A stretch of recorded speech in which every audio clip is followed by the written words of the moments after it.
नमस्कार मित्रांनो, आज आपण पाहणार आहोत वॉल हँगिंग कसं करायचं. त्यासाठी एक कार्डशीट घेऊन सर्कलमध्ये मी पहिल्यांदा कट करून घेतली. त्याच्यानंतर फेविकॉल लागेल आपल्याला आणि कलर देण्यासाठी ॲक्रेलिक कलर घेतलेले आहे.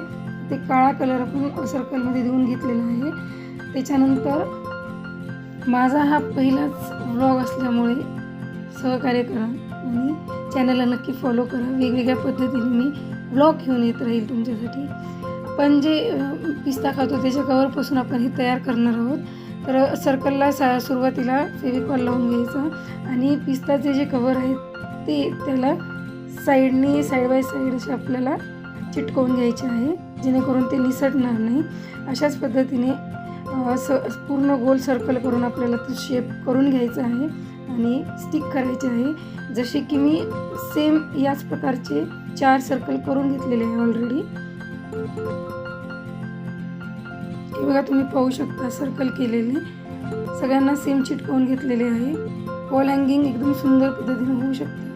तुम्ही बघू शकता 4ही आपले वेगवेगळ्या पद्धतीनं सर्कल झालेले आहे. त्याच्यानंतर माझ्याकडे एक मॅजिक बॉक्स, याच्यामध्ये असतं माझं सगळं सामान, वेगवेगळे काचेचे तुकडे वगैरे किंवा लेस सगळं याच्यामध्ये असतं.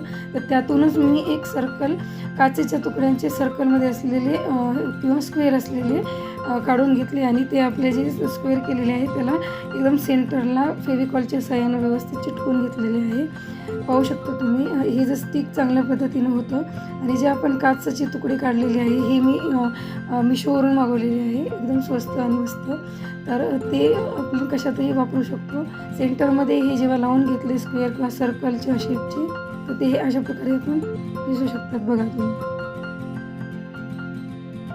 त्याच्यानंतर आपल्याला हाफ सर्कलमध्ये जेव्हा कट करून घेण्यासाठी मी एक पिझ्झाचा बॉक्स पडलेला होता माझ्याकडे, त्याच्याकडून ते घेतलं आणि हाफ सर्कलमध्ये त्याला मी एक अशी छोटीशी पट्टी कट करून घेतली. त्यालाही ब्लॅक कलर देऊन आपण पूर्ण करून घेतलेला आहे. जसं की बघू शकता, आपण जे सर्कल केलेले आहेत त्याच्यावर आपण याच्यावर फेविकॉलच्या सहाय्याने 4ही तुकडे व्यवस्थित चिटकवून घ्यायचे आहे, जेणेकरून ते दिसायला सोबर आणि सुंदर दिसेल. फेविकॉल लावल्यामुळे ते चांगल्या प्रकारे स्टिक होतं आणि निसटत देखील नाही.